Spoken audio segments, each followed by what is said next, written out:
The famous Leonardo DiCaprio belongs to those actors who don't like to lose, and each of his appearances on the screen becomes a very bright event.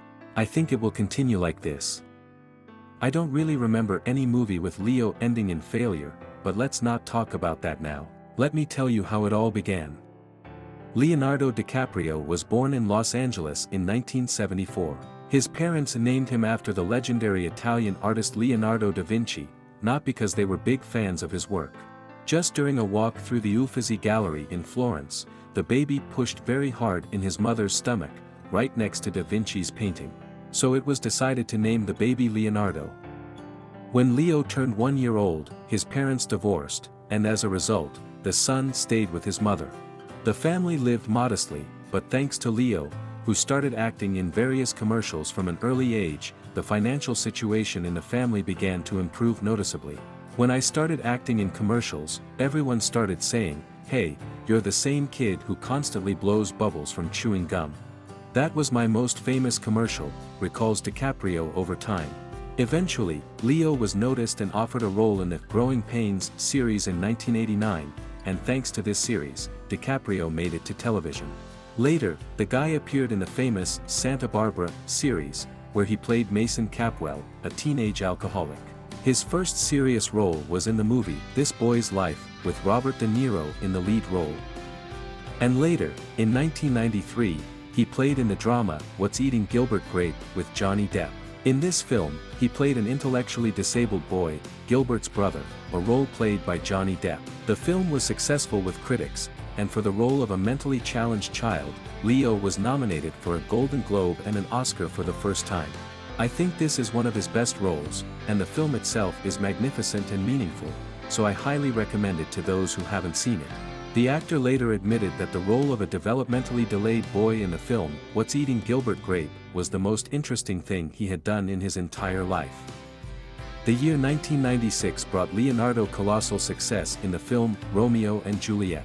Although the film is an interpretation of Shakespeare's tragedy, the events of the play were transferred to modern times. The film was a great financial success, although it received criticism from critics. But even more success and a real sensation was caused by the next film with DiCaprio, Titanic, directed by James Cameron. In this film, the lead roles went to Leonardo and Kate Winslet. Interestingly, the actor almost refused this role, but the director managed to convince him of the success of this film drama. So it happened, the film received 11 Oscars. For his role, the actor received a Golden Globe and stood on the same level as the most expensive Hollywood actors. Success also brought the actor a role in the criminal tragicomedy by director Steven Spielberg, Catch Me If You Can. The film received positive reviews from critics and became one of the highest-grossing films in Leonardo DiCaprio's career. In the same year, 2002, Leonardo DiCaprio starred under the direction of director Martin Scorsese in the film Gangs of New York. This film revolves around the clash between gangs of Native Americans and immigrants in New York. Leonardo faced disappointment as the film did not receive any awards out of its 10 Oscar nominations. However, Gangs of New York was successful, and the film entered the list of the best films of the year. Despite setbacks, Leonardo continued to work with Scorsese, and in 2004, he starred in the film The Aviator, for which he finally won his first Golden Globe and was again nominated for an Oscar. However, this time, the award eluded him. In 2006, Leo appeared in the films Blood Diamond and The Departed, with renewed nominations for the Golden Globe. From 2008 to 2013, Leonardo starred in films such as Body of Lies, directed by Ridley Scott, the psychological thriller Shutter Island, directed by Martin Scorsese, and the science fiction film Inception, directed by Christopher Nolan. By the way, all these films are considered some of the best in DiCaprio's filmography. Another successful film for DiCaprio was The Wolf of Wall Street. After the arduous work on this film, Leonardo took a break from filming due to nervous exhaustion. After the rest, DiCaprio participated in the months-long shooting of the film, The Revenant.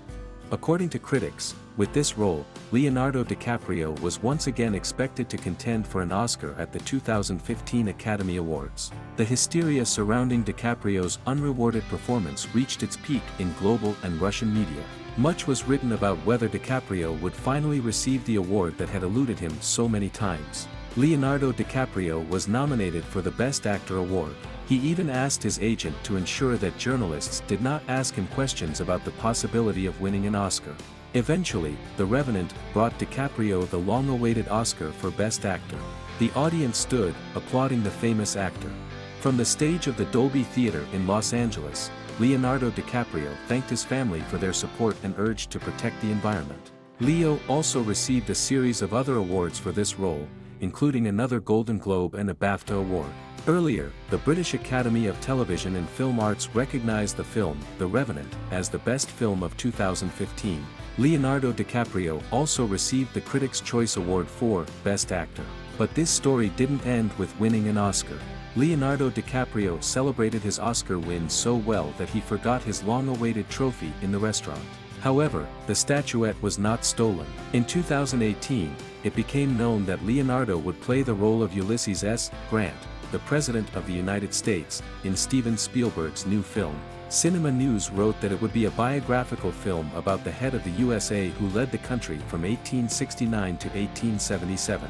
The film will be based on the biographical book by historian Ron Chernow, released in November of the previous year. It was also reported that Leonardo DiCaprio was preparing to work on Quentin Tarantino's film Once Upon a Time in Hollywood, where after the end of the screening, the audience in Hollywood gave a 6-minute ovation. Hollywood Reporter called the film a love letter to Tarantino's Hollywood of the 60s and praised the casting. In addition to journalists following Leo's Oscar quest, his personal life has always been the subject of constant and keen media attention. To this day, he is not married and is considered an enviable Hollywood bachelor. In his early youth, Leonardo dated model Gisele Bündchen and had romances with other models such as Bar Raffaelli, Blake Lively, Erin Heatherton, Tony Garn, and Nina Agdal. In 2018, a new passion for Leonardo DiCaprio became Camila Morrone, the stepdaughter of actor Al Pacino. But besides this, a significant role in the actor's life is charity. Leonardo is among the stars concerned about the issue of preserving wildlife. In 1998, he founded the Leonardo DiCaprio Foundation, through which funding was provided for 70 environmental protection projects in 40 countries over 20 years. His efforts were noted by the United Nations, which appointed DiCaprio as a peace ambassador on climate issues in 2014. In 2019, together with his colleague Will Smith, DiCaprio invested in the creation of branded sneakers, the proceeds from the sale of which went to fight fires in the Amazon. Earlier, the actor had already donated $5 million to the Fund for the Protection of Biodiversity in this region. DiCaprio announced this on his Instagram page. In 2020, Leonardo, who is one of the organizers of the campaign to combat climate change, is preparing to visit the Moscow Climate Forum of Cities. The shooting schedule for the Screen Star is planned for several years ahead.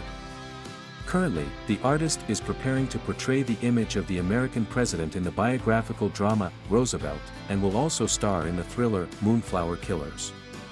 Friends, do you like Leonardo DiCaprio as an actor? And what movies with his participation would you watch for the second or maybe even the third time? Write about it in the comments. Don't forget to subscribe to the channel and like this video. See you soon.